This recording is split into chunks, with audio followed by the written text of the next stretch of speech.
একজন খ্রিস্টান মানুষ প্রিয় ভাইরা আমার বসে আছে নদীর ধারে। আল্লাহর বান্দা, এ ভাইয়া, আল্লাহর বান্দা বসে আছে। আর একজন লোক ডাক দেয়া বলতেছে, এখানে কি করো প্রিয় ভাই?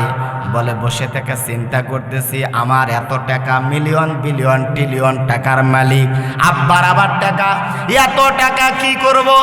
এইবার লোকটা ডাক দেয়া বলতেছে, তোমার যদি কোনো কাজ না থাকে, মুসলমানদের একটা কিতাব আছে, কিতাবের নাম হলো আল কোরআন। তোমার সময় যদি থাকে তাহলে দেখো তো কোরআনটা রিসার্চ করে ওর ভুল ব্যাখ্যা, ভুল কিছু বের করা যায় কিনা, যা আমরা মুসলমানদের কাছে প্রচার করে দিব যে এই কোরআন পড়ে কোনো লাভ নাই। খ্রিস্টান লোকটা এবার প্রিয় ভাইয়েরা আমার চলে গেল। এই খ্রিস্টান লোকটা আল্লাহর বান্দা মুসলমানদের গ্রন্থগারের মধ্যে প্রিয় ভাইরা আমার ঢুকে পড়তেছে। আল্লাহর বান্দা যখন মুসলমানদের গ্রন্থগারের মধ্যে ঢুকতেছে, ভাইয়ারে এমন সময় আল্লাহর বান্দার কানের মধ্যে সিকুন কুন্টে ফাইন আওয়াজে একটা আওয়াজ ঢুকে যায়। আল্লাহর বান্দা তরবর করে লাফ দিয়ে উঠছে। কি শব্দ, কি সুর, এত সুন্দর লাগে কেন? এ ভাই, আল্লাহর বান্দা কাছে গিয়া দেখে গায়ের মধ্যে তেমন কোনো গোস্ত নাই, হ্যাংলা পাতলা একটা লোক, মাথার মধ্যে টুপি, গায়ের মধ্যে জুব্বা দিয়া তেলাওয়াত করতেছে, ইয়াসিন ওয়াল কোরআনিল হাকিম ইন্নাকা লামিনাল মুরসালিন।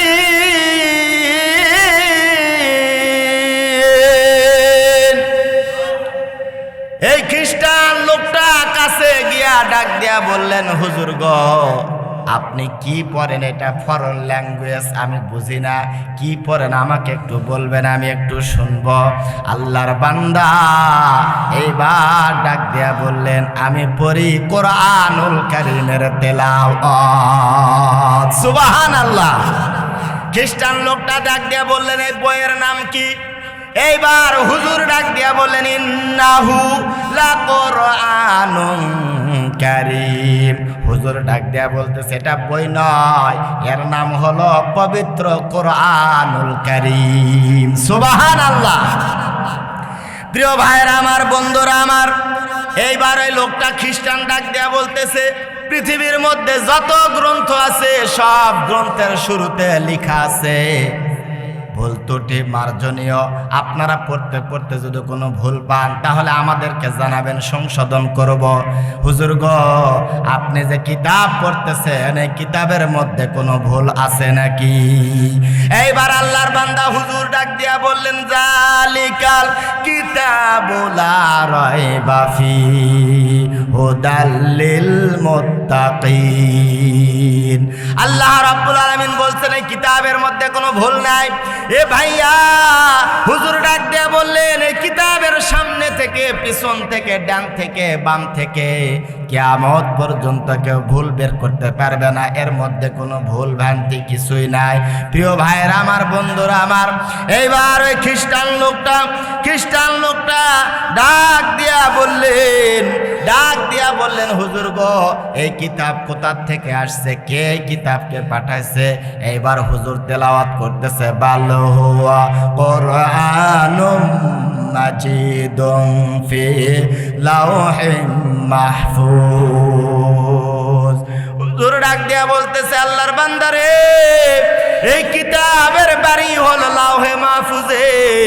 ওই লাওহে মাহফুজ থেকে আল্লাহ রাব্বুল আলামিন এই কিতাবকে দুনিয়ার জমিনে নাযিল করেছে। আল্লাহ রাব্বুল আলামিন এই কিতাবের মধ্যে জানিয়ে দিলেন, ওয়ালাউ আন্না মা ফিল আরদি মিন শাজারাতিন আকলামু ওয়াল বাহরু ইয়ামুদ্দুহু মিন বাদিহি সাবাতু আবহুরিম মা নাফিদাত কালিমাতুল্লাহ।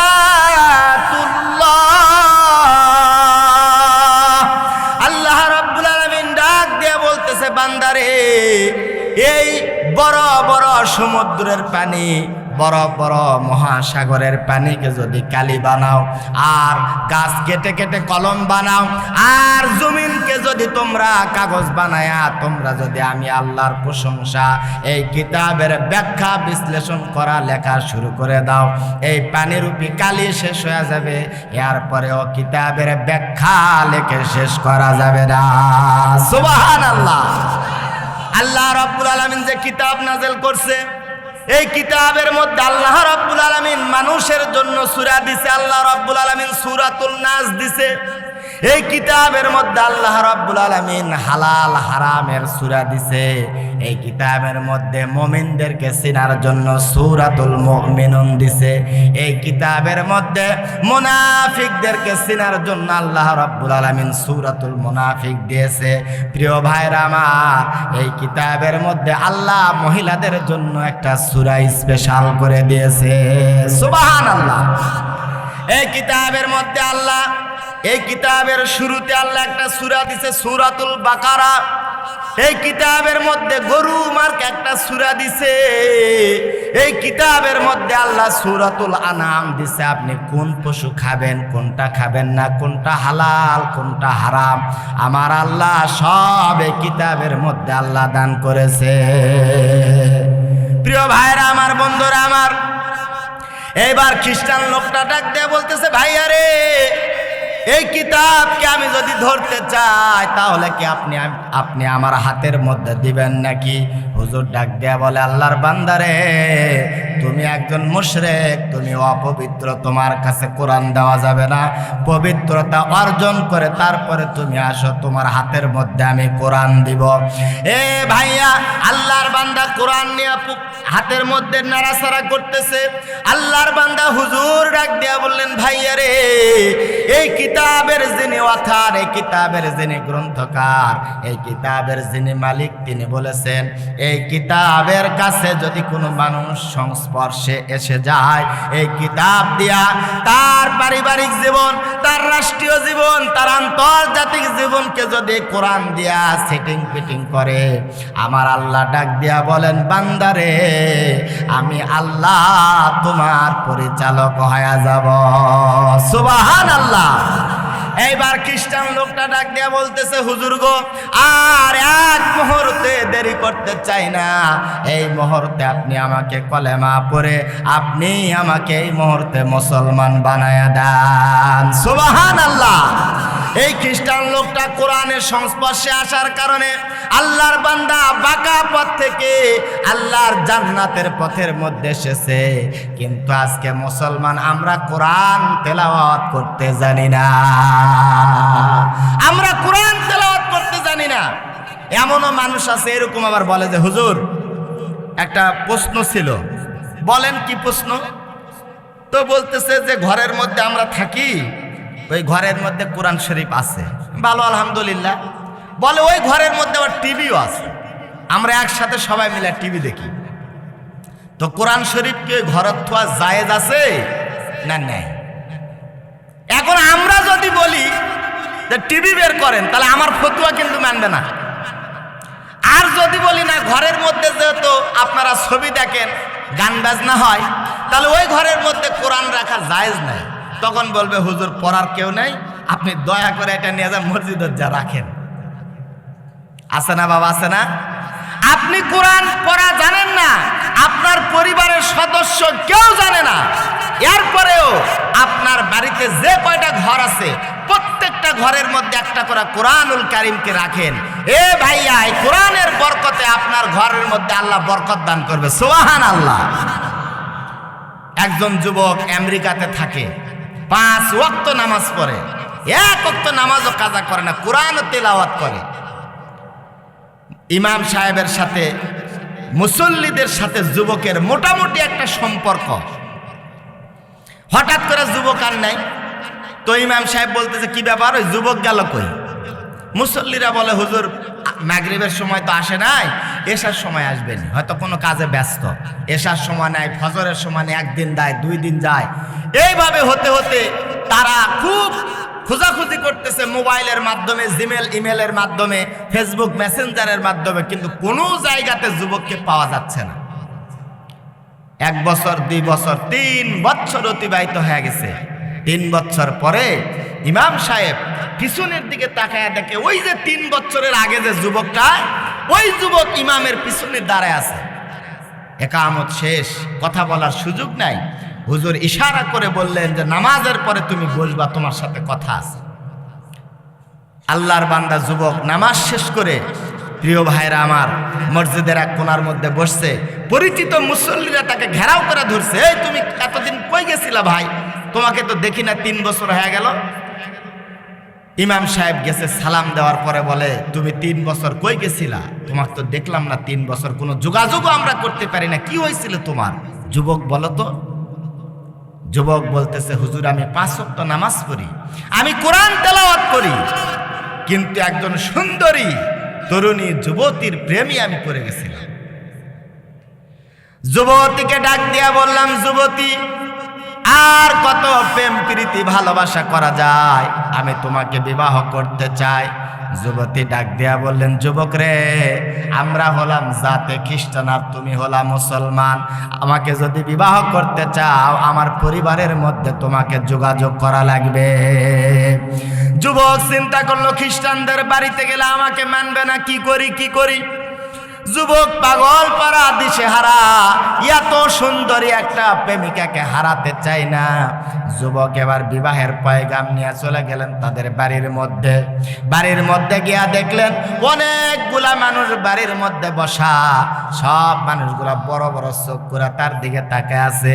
যুবক বুঝলো আজকে আমাকে আর মেরে গুম করে ফেলে দিবে। যুবক যখন বাসার মধ্যে গেছে, যুবককে বসতে দিয়া এই অনেক মানুষের মধ্যে থেকে একজন বিচক্ষণ মানুষ যুবকের কাছে বসলেন। ডাক দিয়া বললেন, যুবক রে, আমাদের মেয়েকে তুমি বিবাহ করতে চাও, কিন্তু তুমি মুসলমান আর আমরা হলো খ্রিস্টান। আমাদের মেয়েকে যদি বিবাহ করতে চাও তাহলে শর্ত আছে। যুবক বললেন, কি শর্ত আমি শুনতে চাই। এ ভাইয়া, এবার ওই লোকটা ডাক দে, খ্রিস্টান লোকটা ডাক দিয়া বলতেছে, আমাদের মেয়েকে বিবাহ করলে 1 নাম্বারে তোমার ঈমান ছাড়তে হবে। নাউজুবিল্লাহ। যুবক চিন্তা করলো, কি করি। ওই সুন্দরী মেয়েটার প্রেমে পাগল পারা মাতোয়ারা, যেমনি হোক ওই সুন্দরী মহিলাকে আমার চাই। যুবক এবার ডাক দিয়া বললেন, আমি ঈমান ছেড়ে দিলাম। যুবক ঈমান ছাড়ার পরে ডাক দিয়া বলতেছে, চলেন আপনি আমার সঙ্গে। ঘরের মধ্যে নিয়ে গেলেন। অনেকগুলা মানুষ, প্রিয় ভাইরা আমার, খাবার খাচ্ছে। যুবকের সামনে খাবার হাজির করা হলো, নানান আইটেমের খাবার যুবকের সামনে হাজির করা হলো। এক পর্যায়ে একটা পেয়ালার মধ্যে করে, বাটির মধ্যে করে গোস্ত নিয়ে আসলো। এইবার যুবক ডাক দিয়া বলতেছে, এটা কিসের গোস্ত?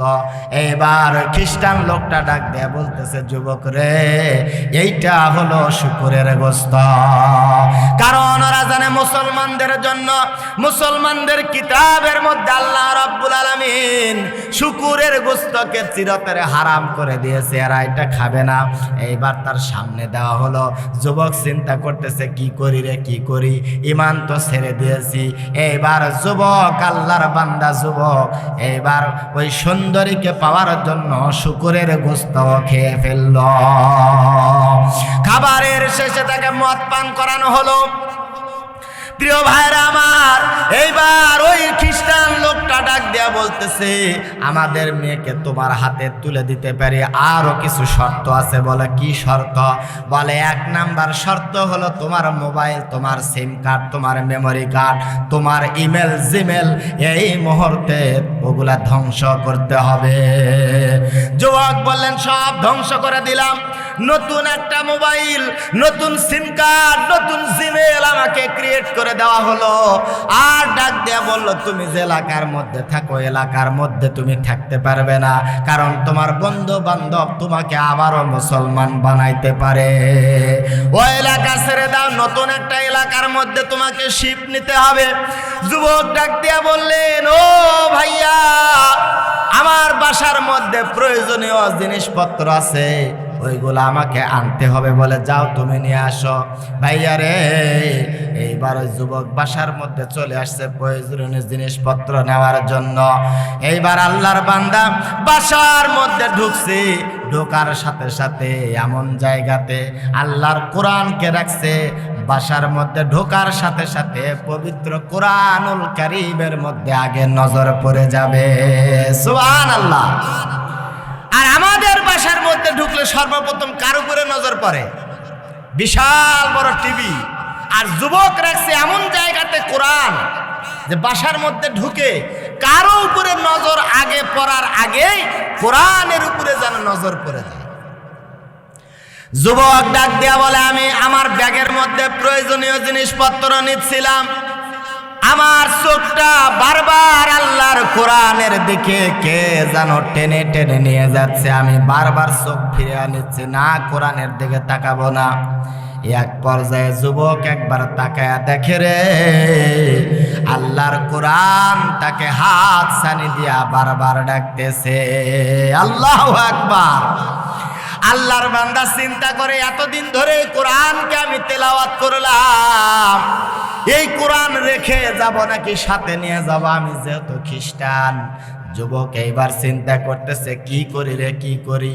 এ ভাইয়া, যুবক এক পর্যায়ে জল্পনা কল্পনা শেষ করে আল্লাহর কোরআনকে ব্যাগের একটা জায়গার মধ্যে সুন্দর করে নিয়ে রাখলেন। এইবার আল্লাহর বান্দা এই যুবকটা ডাক দিয়ে বলতেছে, ইমাম সাহেব, ব্যাগের মধ্যে করে কোরআন নিয়ে চলে গেলাম নতুন একটা এলাকার মধ্যে। যাওয়ার পরে যে বাসার মধ্যে আমি উঠলাম, ওই বাসার মধ্যে একই কায়দায় এমন জায়গাতে কোরআনুল কারীম রাখলাম। সর্বপ্রথম আমার এই সুন্দরী বইয়ের উপরে নজর পড়ার আগে আমার নজরটা যেন কোরআনুল কারীমের উপরে পড়ে যায়। বিবি সাহেবা ডাক দিয়া বললেন, স্বামী আমার, এইটা কি বই? আপনি এত যত্ন করে কেন রাখতেছেন? আল্লাহর বান্দা যুবক ডাক দেয়া বললেন, হুজুর গো, আমি উত্তর দিলাম, এটা আমার একটা মহাব্বতের বই, এই বইকে আমি মহাব্বত করি, ভালোবাসি। যুবক ওইখানে রাখলেন।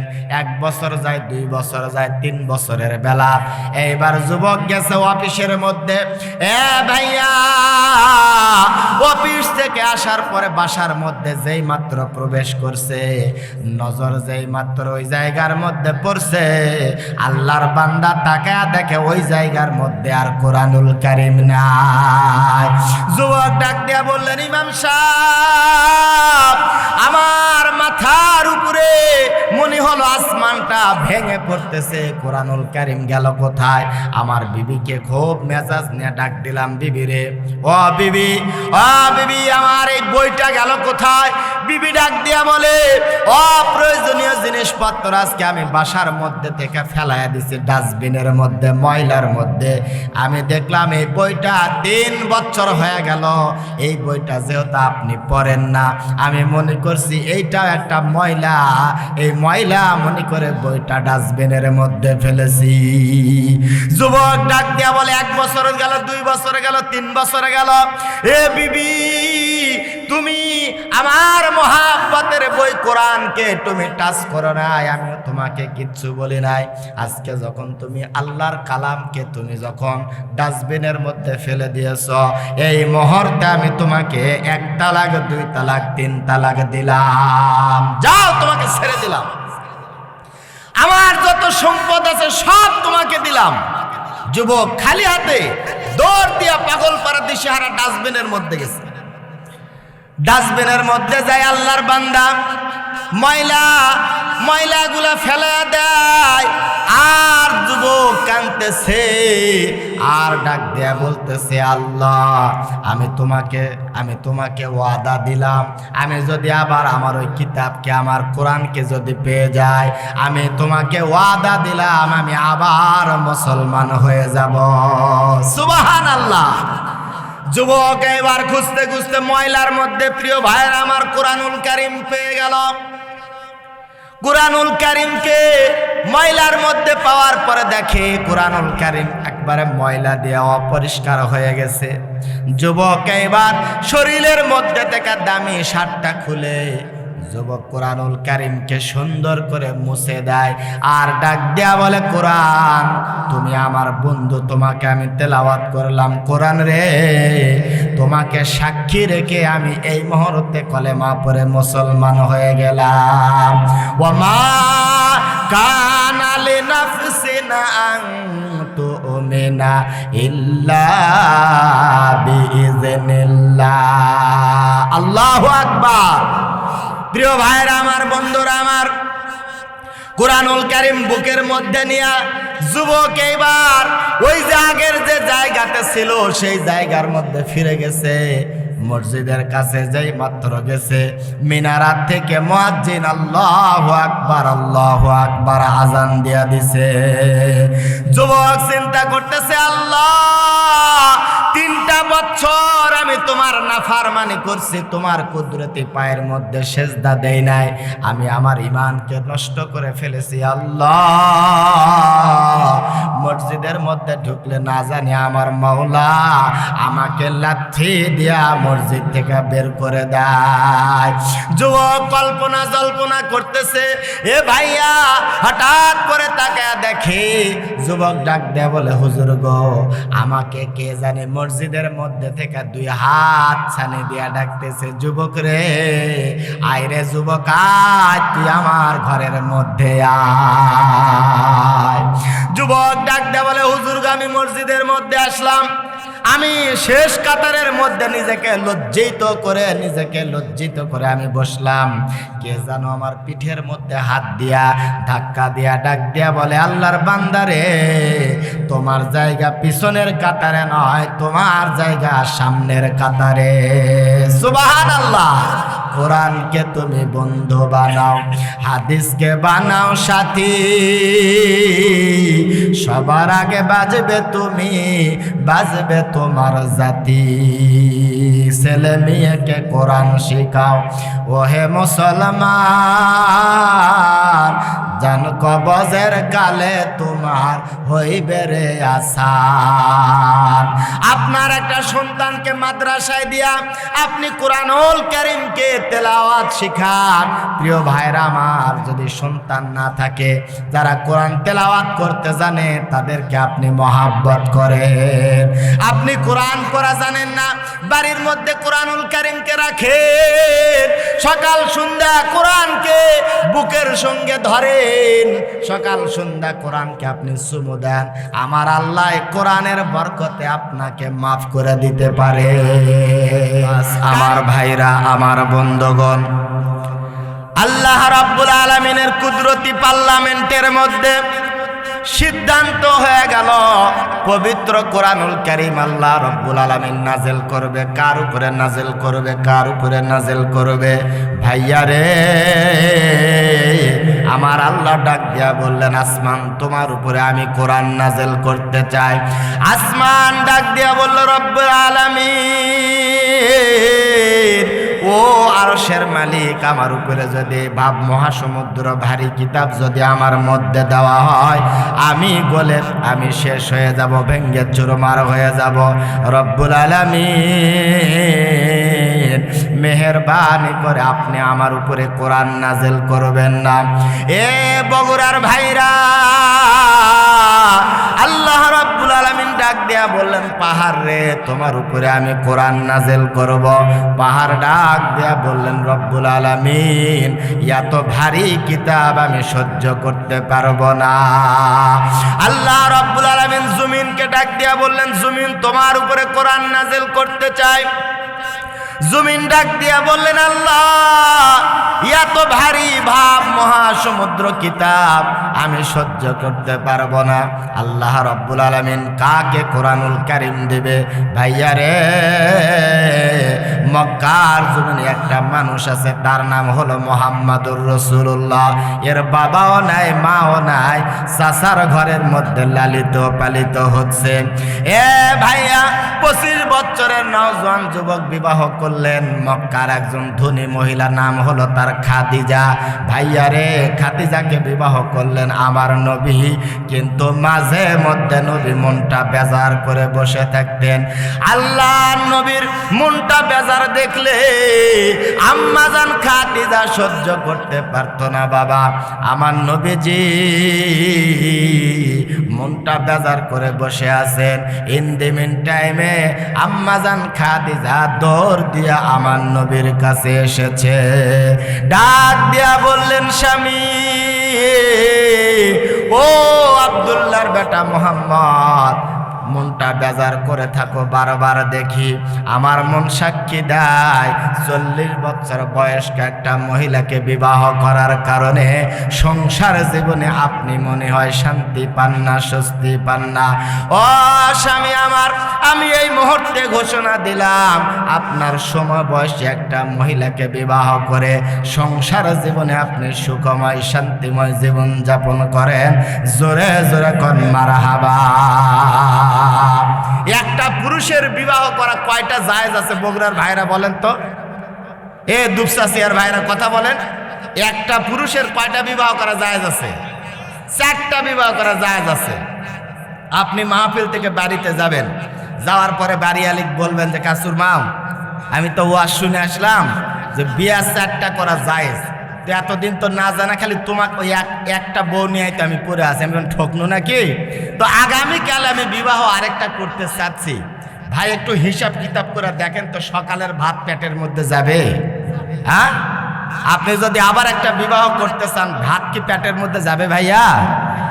কত বড় ইমানওয়ালা, কত বড় সৌন্দর্যপূর্ণ একজন মহিলা তার স্বামীকে বলতেছে যে তোমার সমপরিমাণ বয়সের একটা মহিলাকে বিবাহ করে সংসার জীবনে সুখময় জীবন যাপন করো। প্রিয় ভাইয়েরা আমার, বন্ধুরা আমার, আল্লাহর নবী ডাক দিয়া বললেন, খাদিজা,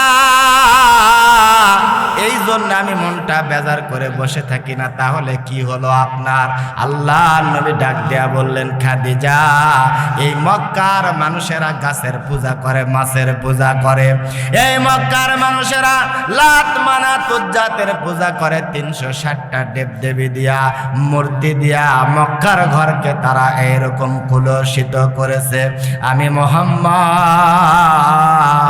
এই মক্কার মানুষদেরকে নিয়ে আমি চিন্তায় মগ্ন আছি, কি করলে এই মানুষেরা হেদায়েত পাবে, এই মানুষেরা সুন্দর একটা পথের দিশা পাবে। আম্মাজান খাদিজা ডাক দিয়া বললেন, নবী গো, ও নবী, আপনি ধ্যানে মগ্ন হয়ে যান। কোথায় আপনি ধ্যানে মগ্ন হবেন? কি করলে মক্কার মানুষের হেদায়েত হবে? আপনি চলে যান। আল্লাহর নবী, প্রিয় ভাইয়ের আমার, মক্কা থেকে 3 কিলোমিটার দূরে জাবালে নূর পাহাড়ের মধ্যে একটা গুহা আছে, তার নাম হলো হেরা গুহা।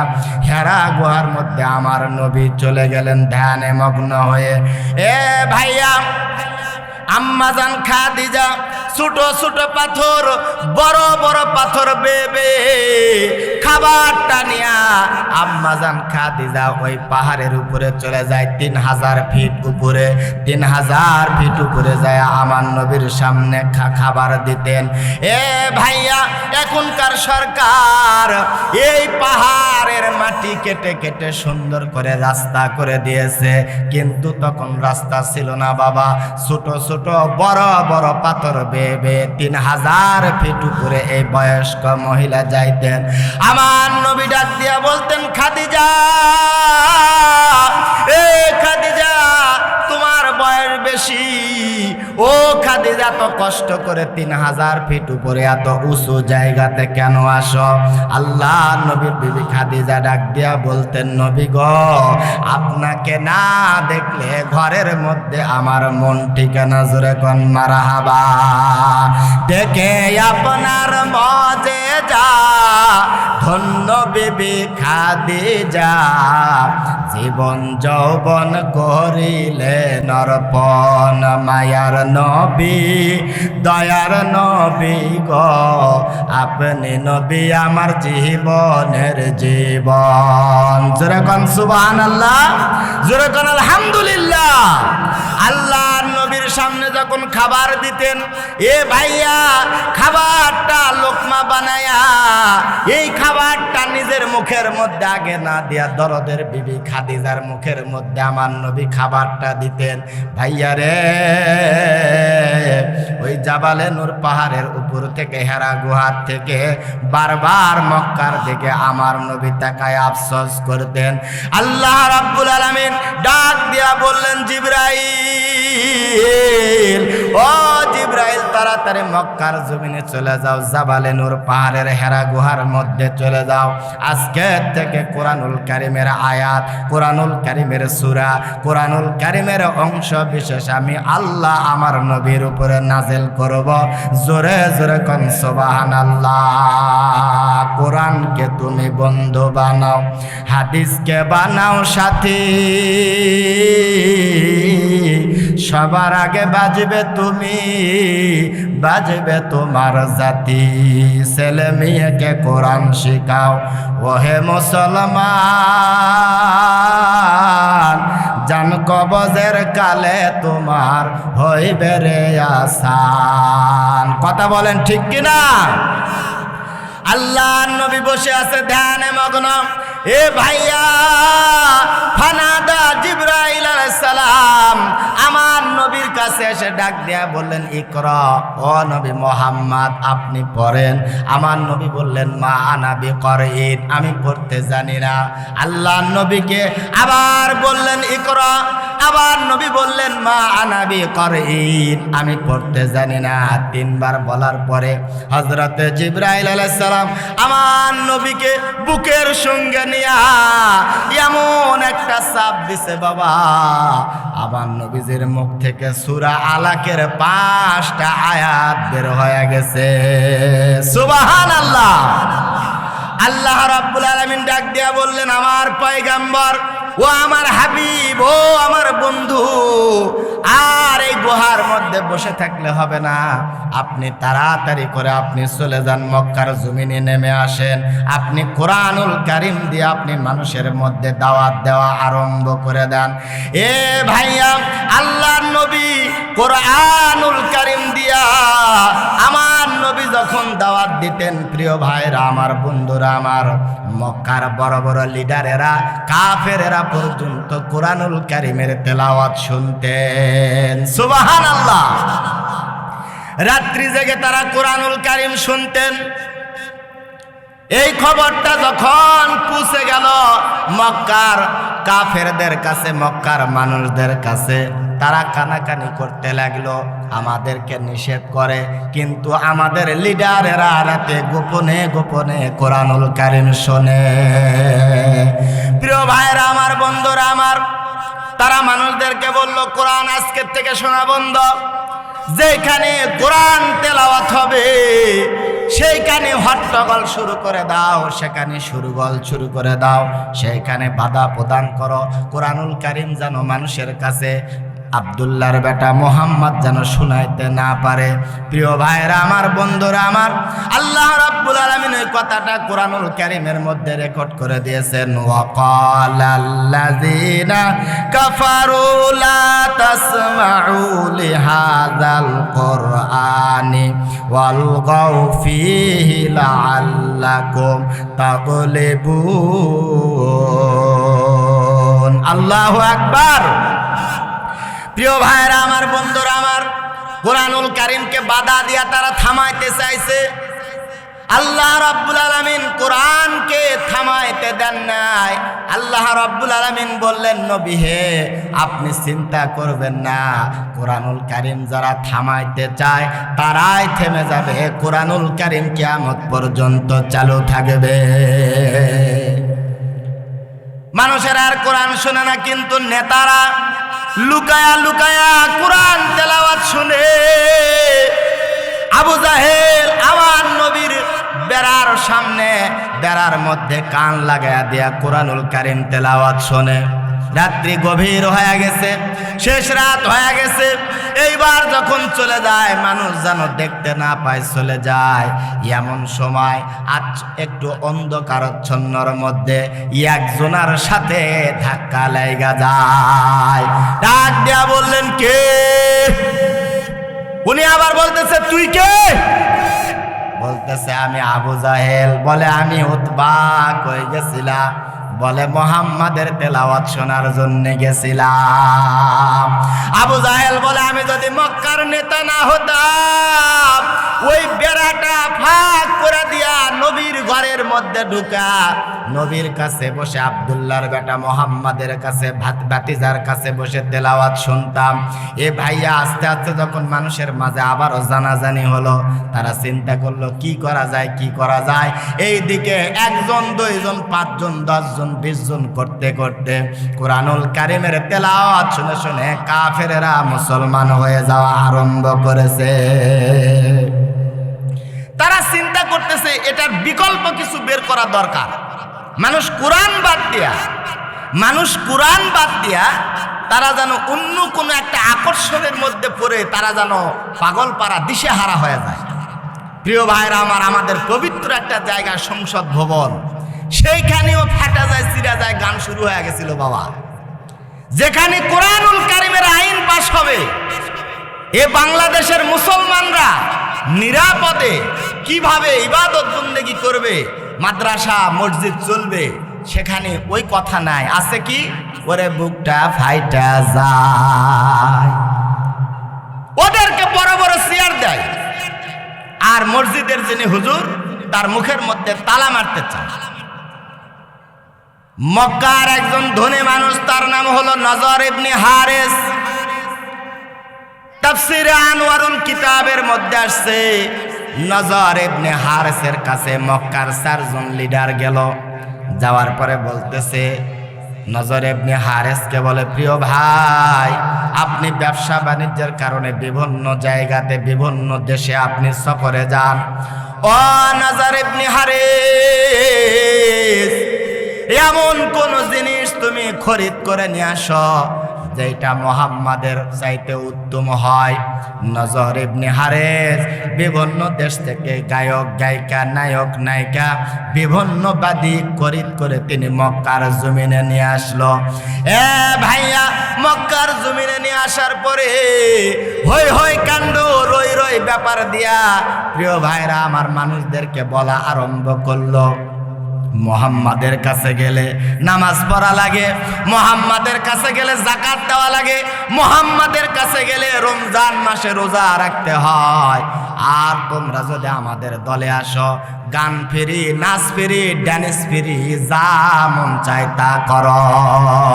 আল্লাহ রাব্বুল আলামিন সূরা লুকমানের মধ্যে আয়াত নাযিল করলেন, ওয়া মিনান নাসি মান ইয়াশতারি লাহুয়াল হাদিস লিয়ুদিল্লা আন সাবিলিল্লাহি বিগাইরি ইলমিন ওয়া ইয়াত্তাখিযাহা হুজুয়া।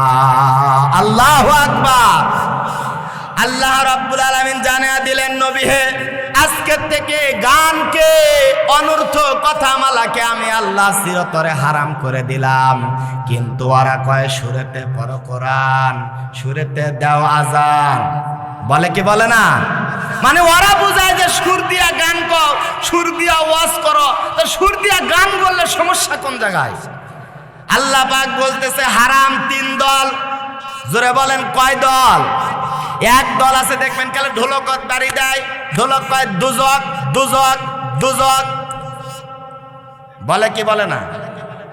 আর একটা আছে বাবা, ওর নাম হলো খুঞ্জরি। ও যখন বাড়ি দেয়, ও খালি কয় 3 জন, 3 জন, 3 জন, 3 জন, 3 জন। কোন 3 জন? আর একটা আছে বাবা দুজক, দুজক যখন কয়। আর একটা আছে বেহালা, ও খালি এভাবে টান দেয়, কে কে কে কে কে কে। খুঞ্জরি তখন কয় 3 জন, 3 জন, 3 জন। তার মানে গান যারা গায়, এই গানের সঙ্গে যারা জড়িত আছে, শিল্পী, নায়ক নায়িকা, তারপরে গানের যারা ব্যবস্থাপনা করে, এই 3 জন আল্লাহ রাব্বুল আলামিন জাহান্নামের আগুনের মধ্যে দিবে। আমার নবীকে বলা হলো, নবীজি গান বাজনা সম্পর্কে আপনি কি বলেন? আমার নবীজি বললেন, গান বাজনাকে চিরতরে ধ্বংস করার জন্য আল্লাহ রাব্বুল আলামিন আমাকে দুনিয়াতে পাঠাইছেন, আর আল্লাহ রাব্বুল আলামিন আমাকে পবিত্র কোরআনুল কারীম আল্লাহ দান করেছেন। আবু জাহেল বলে, যখন আমার মনের মধ্যে শান্তি লাগে না, আমি তখন মুহাম্মাদের বাড়ির কাছে যাই, ওই বেড়ার সাথে কান লাগা দিয়া যখন আমি কোরআনুল কারীমের তেলাওয়াত শুনি, আমার দিলটা অটোমেটিকলি ঠান্ডা হয়ে যায়। সুবহানাল্লাহ। আজকে আমরা তো কোরআন তেলাওয়াতও জানি না, যারা তেলাওয়াত জানে তাদের আশেপাশেও আমরা যাই না। আমার আবু জাহেল চিন্তা করতো মাঝে মধ্যে, মুহাম্মদ যা পরে এটা কি তার বানানো নাকি অন্য কারো কাছ থেকে সংরক্ষণ করে নিয়ে আসছে। এইটা পরীক্ষা করার জন্য ইয়ামান থেকে একজন জাদুকর ভাড়া করে আনলেন, তার নাম হলো জামাত। ভাইয়া, জামাতকে ভাড়া করে নিয়ে আসার পর আমার নবীজির কাছে বসায়া ডাক দিয়া বললেন, ভাতিজা, তুমি যেইগুলা পড়ো ওইগুলাকে পরীক্ষা করার জন্য আমি একজন লোক নিয়ে আসছি। আল্লাহর নবীজি, প্রিয় ভাইরা আমার, বন্ধুরা আমার, আল্লাহর নবীজির সামনে যখন এই জামাত বসলো, আল্লাহর নবী তখন তেলাওয়াত শুরু করলেন, বিসমিল্লাহির রহমানির রহিম, আর রহমান আল্লামাল কোরআন, খালাকাল ইনসান, আল্লামাহুল বায়ান।